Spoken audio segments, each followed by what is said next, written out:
let me tell you something, Navya. I've been waiting for you. Navya? Mr. Price, I've been waiting for you. And I'm dreaming big this year. Gucci, why not? Ooh. Really? Yes. Chummy. They got to see you for the look for the day. Please go and change your looks. I just want to say your dreams are valid. Go beyond the limits of the sky. You are a precious cargo and do not doubt yourself. I love that.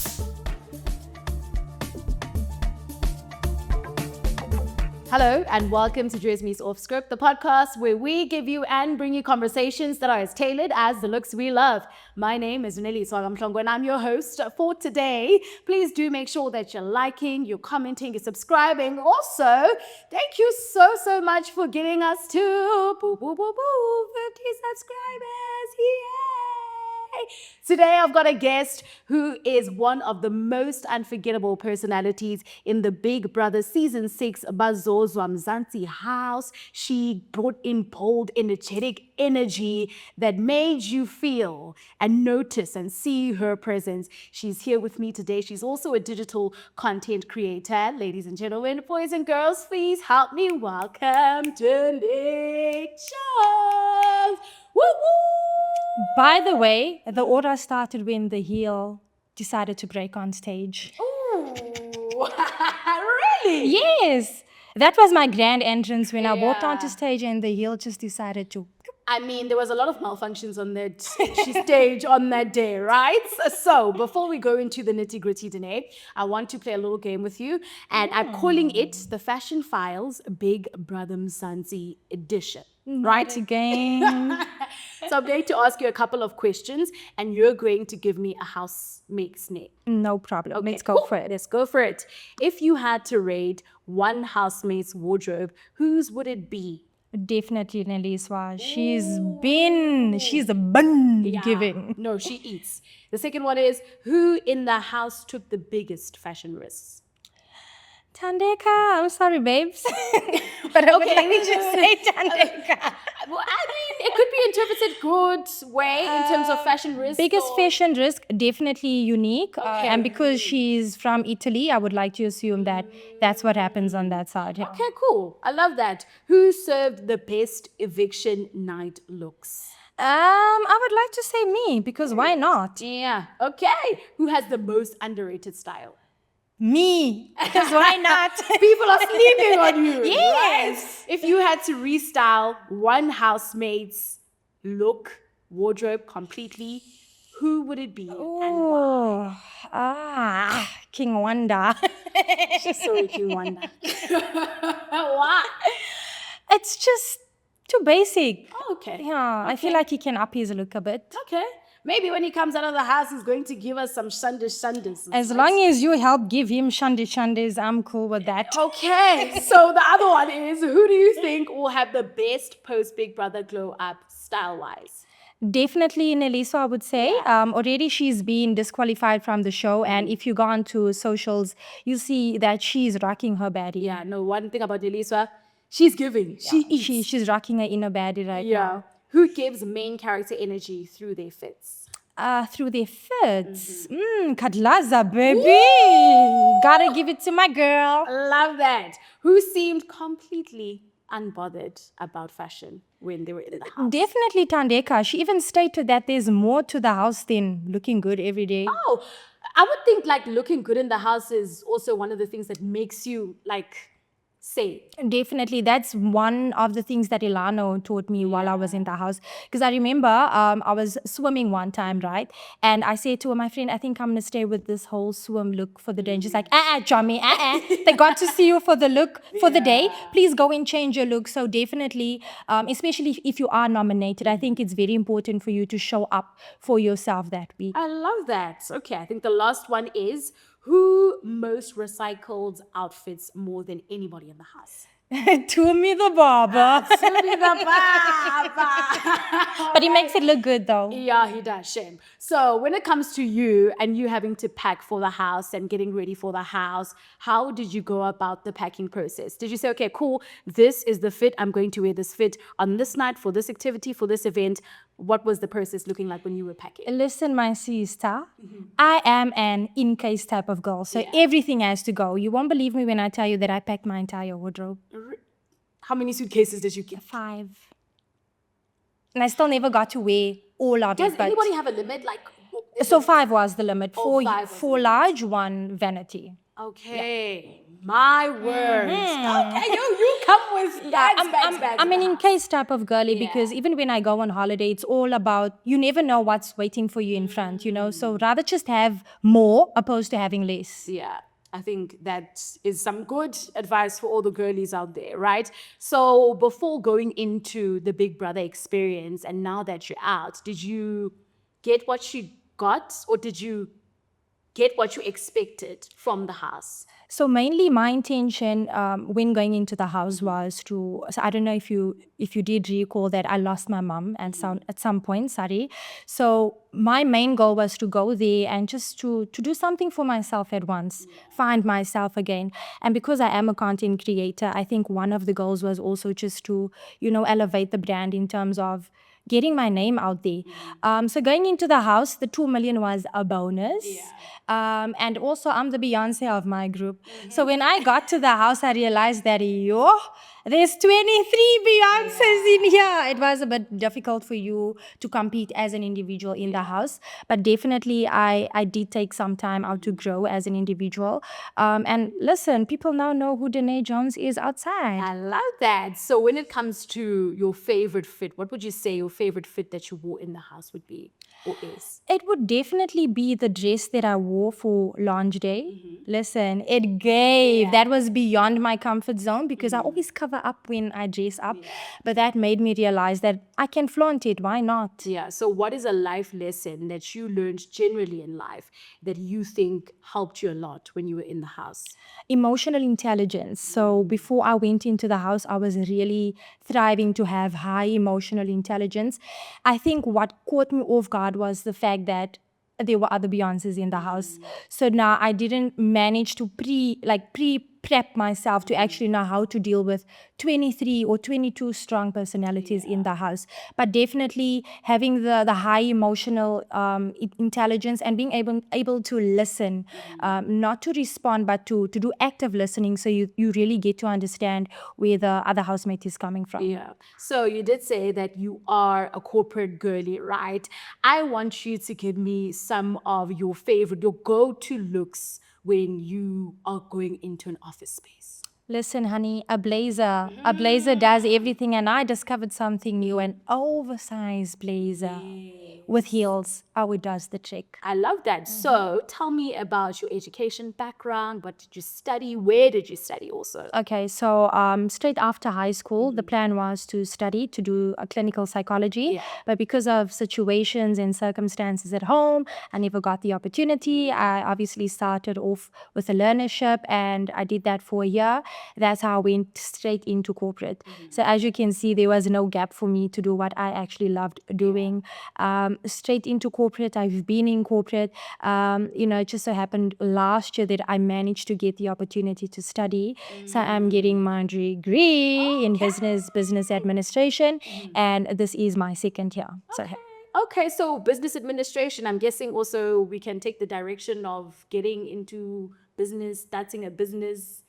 There's everything. There's everything in that course. You've got your psychology, you've got your emotional intelligence, you've got your business. It teaches you how to become a leader. So I think it's a round robin. I can decide when I'm done at the end of, when I've obtained my qualification, I can now decide how far I want to go. Do I really want to do the content? Because marketing is in there as well. Yeah. Okay, so when it comes to corporate, what would you say some of the biggest lessons were that corporate taught you?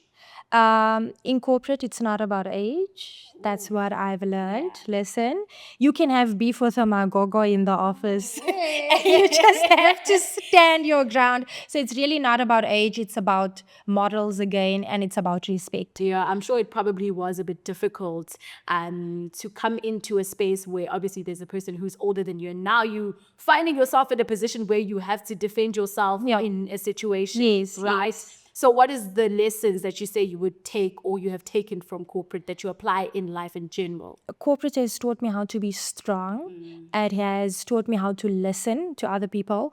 It's also taught me to raise views, because you never know if your idea might just be the one. So whenever you find yourself in a boardroom or whenever you find yourself in a creative space and you've got an idea, let it out, let people know about it. If they don't use your idea, that's okay, but as long as you know that you contributed towards the project. Yeah, what's something you loved about it? About corporate? Yes. Anything? Nothing. I think the nothing from my side. Yeah. When you're in the meeting, nothing from my side. Nothing from my I side. can't really, I think maybe the connections that I've made, the people that I've met. I do remember that I wasn't very financially smart when I started working, and because I was working with people older than me, they taught me how to be financially smart. So because of that, I now have the ability to know how to save, and I know how to work with money better. Yeah, so definitely that. And yeah, I had a lot of mothers and fathers. I was the baby, so Yeah. I love that. But I was about to say also, I think the one thing that people love about content creation rather as compared to corporate is the fact that you have flexibility in terms of time. yes. The only problem is the money, because with content creation, January can look good, Feb does not. So at least with corporate, there's no flexibility, but the money is guaranteed every month. Yo, have you had those challenges where you're like, okay, yes, I said I want to do this content creation thing, but now it's the end of the month and rent is looking at me in the face and it's a bit of a tricky situation. Luckily with me, I never got the opportunity to freelance like that. So it's always been corporate and content. Obviously trying to get the balance to ensure that the social media policies are being adhered to in the 9 to 5, but also ensuring that I'm doing what I love. So it teaches you about time management, because now if you're working during the week, you can't push content. So what I always used to do is dedicate my weekends for content creation, but I never found myself in a situation where I had to stress about finances. And I think, like I said, I'm very big on saving. So if ever it must happen, I'll know that at least I saved up. So I don't really, but yeah, never got to be in that situation. So when it comes to you having to come out of the house, how has the reception been from people?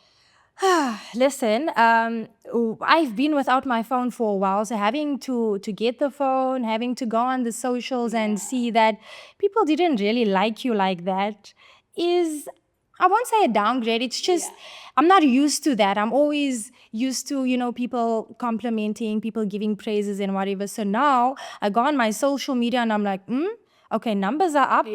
I'm being hated because I spoke about Tandeka. I wasn't being myself. So it really just taught me one thing, that you have to be so confident with who you are, and you have to stand grounded in what you believe in, because once you get out of the house, trust me, people will try their best to make you not believe in who you are. My word, that is intense. It is. Really it is. And I am super proud of you for having to obviously power through all of that, because the Big Brother fan base can be a bit too much sometimes. It can be a bit too much sometimes. But I want to know and hear from you. I think we had spoken about this and touched on it earlier on. Do you think that the reason why you probably were kept to yourself is because of how overwhelming it was to have all these different personalities in the house? No, definitely. So I'm a very bubbly person and I'm very big on energy. So when I got to the house, I realized that, okay, there's a lot of Beyoncés here. Everybody wants to be right. Nobody's giving, or we're not giving one another opportunities to actually listen so that we can get our wages done, so that we can get our house chores done. So it was a bit difficult to put yourself out there, especially if you're living with somebody like Tandeka. I think in that house specifically, you have to be emotionally strong, and you must be able to have the ability to speak over people so that you can be heard. And I don't do very well with that. And I can understand that, hey? Yeah. So what is the final lesson that you learned from the house coming into now the real world? I think, again, going back to believing who I am, sticking to who I am, being true to who I am, and just staying true to who I am, because at the end of the day, everybody's got a strategy in the house. Everybody's playing a game. I was the strategy. That's what I believed, and that's what I walk out with. Just continue to be you. Not everybody likes sushi, and that's okay. And that's okay, period. So I was going through your social media and you were basically contemplating having to enter, I think in 2025. And you were like, yeah, should I not? And one of the things that you mentioned is that you don't want to be away from your sister for a long period of time. Tell me about your relationship with your sister. Okay, so she is still a baby. She is 10 years old, right? And before I actually entered the competition, I had to run it through her because she is recently diagnosed with diabetes. And I, at that time, was the only person who knew how to take care of her. So for me to now just make my own rules and go into the house without her approval would have been very challenging. She was the one to say, go for it. Push, go for your dreams, and you never know what may come from it. And that's why I entered. Can you imagine a 10-year-old? 10-year-old giving me advice. Listen, I run to her when I need advice. I'm not going to lie. I go love to that. So you have your brother also. Tell me about your relationship with your brother. He's very introverted. What I love about him is that, he's not like my sister. He will just tell you, whatever you want to do, go for it. It's not on me. Follow your heart. I think also before I went into the house, I was faced with personal challenges, and it was very difficult for me. And the first person I reached out to was him. And he said to me, follow your dreams, follow your heart. And that's exactly what I did. Yeah, so you're the big sister. Yes, I am. I'm the deputy parent. You're the deputy parent. How has that been, being the deputy parent? Currently, I am the parent because we lost mom. So I have to take the role of the mother and the big sister as well. Very challenging. And that is why I do say, for me, going into the house was a huge accomplishment, especially for the year 2026, because I finally got to do something for myself. Now I'm outside again. I get to focus on myself and my siblings. I love that. I love that. So if you don't mind, I want you to tell me about the relationship with your mom and the type of dynamic that you guys had. What a sweetheart. So I grew up in a single home, right? Mom took care of me, and that taught me about independence right throughout. It's just unfortunate that we lost her in 2024 because of cancer. The grieving process, listen, it does not get better. You just learn to get used to it. But she always used to push me towards the edges of my abilities, and she always used to comfort me and support me in everything that I wanted to do. So, sometimes I call it the mola streak, right? I'm a very soft and bubbly being, but once we get angry, we call it the mola streak, because she used to be a very lovable being, but also very cheeky. So when that streak comes out, you know that, it has, the genes are kicking in. It's on. I'm sorry for your loss, but I think your mother right now is just looking down at you and just smiling and beaming with pride with you having to go for your dreams and everything that you've wanted to do, right? So you are a content creator. Yes, Tell me about the journey of being a content creator now that you're outside the house. Are the opportunities coming through? Outside the house, so I think with me, in terms of having to adapt from being in the house and coming back into the real space, wasn't really difficult for me in terms of creating content, because the discipline is there, and I'm able to execute seamlessly. The numbers definitely did go up. Yes, there are opportunities. There's been a lot of opportunities for interviews. A lot of brands have been reaching out, but it's also just unfortunate that you're still representing the channel, you're still representing Big Brother. So at the end of the day, it's not a matter of you just going out there, and you have to weigh your options and really see, if it's legit and if it's going to grow and elevate you as a brand. Yeah, when it comes to content creation, Agreed. what are some of the things that you are looking forward to doing right now? Listen, I definitely want to work with brands. I want to do brand trips. And I need to do an international brand trip this year. So definitely working with brands, collaborating with brands heads on, and a lot of brand trips. I'm waiting for those ones. I have 5 suitcases. I'll just put it out. Exactly. 5 suitcases ready to go. Name those brands. Skincare brands. Listen, clothing brands. You want me to name them like... So they can see Okay. for you one thing. Okay, let me tell you something, Navya. I've been waiting for you. Navya. Mr. Price, I've been waiting for you. And I'm dreaming big this year. Gucci, why not? Diesel, why not? I mean, we're reaching for the skies. Even airlines, I'm willing to work with international airlines as well. That sky is not even the sky. We are reaching even beyond Yeah. beyond the sky. So if there is a collaboration or a content creator that you'd like to collaborate with, who would you say you'd want to collaborate? I have so many, but the first person that's coming to mind right now would definitely be Grace Mondlana.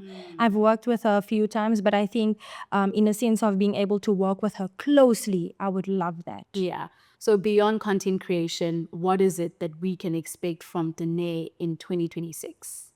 I'm definitely going into the entertainment industry. I don't know if you guys heard, but Kadlaza and I are planning on doing a duo in terms of DJing.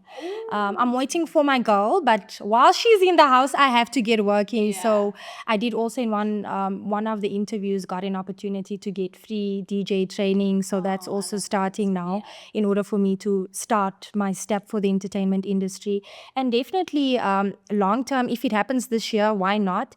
To do something major in terms of creating a content creation agency.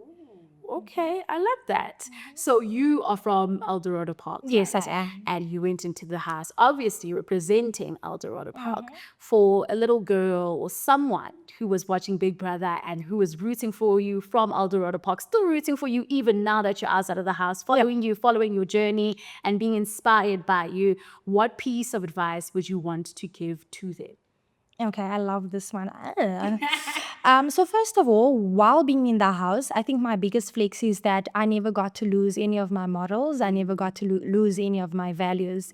And as much as I had a 10-year-old sister watching and looking up to me, I've always believed that there are many other 10-year-old sisters looking up to me. I just want to say your dreams are valid.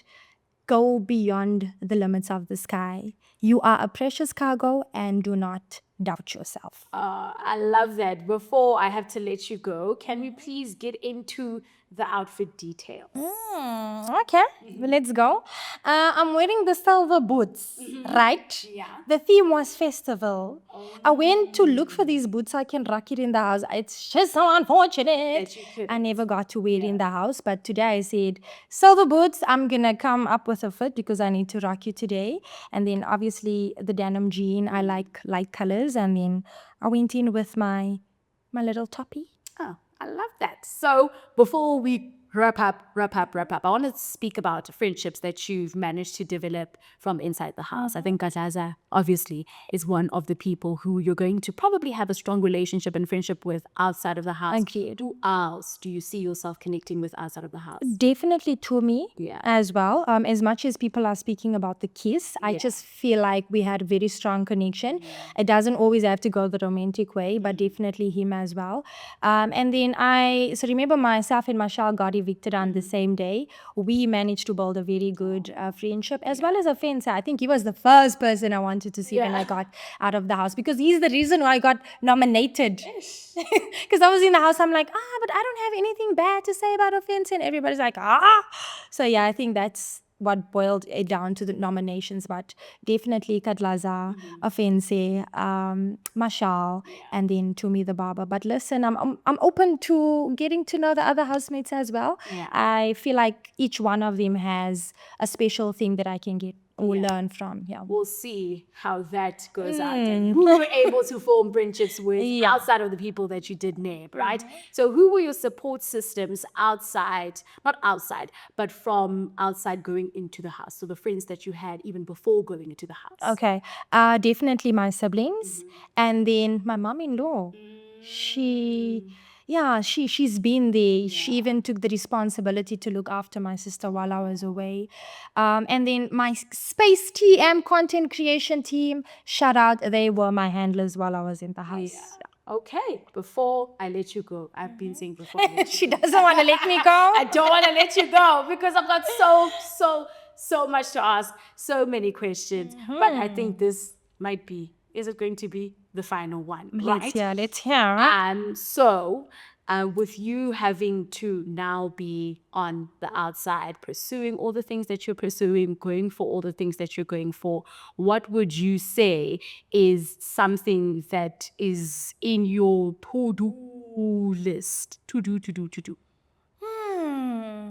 I think every day I am doing it already. Being able just to push content, because I think the more you push your content, the more you remain relevant. The aim was to get the name out there. The job starts outside, and that's what I've been doing ever since I got my phone. I've been pushing content every single day. All right. Yeah. I think that's it. Is there anything that you want to end off with? Maybe your socials where we can get you, where we can Definitely. connect with you. No problem. So you guys are more than welcome to get me on Instagram, Dene.jones.5. You can get me on TikTok, Dene_Jones. And then obviously the YouTube. I'm back on the YouTube, Dene Jones. Thank you so much. I love that. Well, that was it for this episode. Make sure that you do once again like, comment, subscribe. Make sure that you're telling a friend of a friend of a friend of a friend of this episode of the channel. Whoever you think would love and enjoy the episode in the channel, make sure that you share it with them and recommend it to them. But from me, it's over and out. I love you, and it's goodbye for now.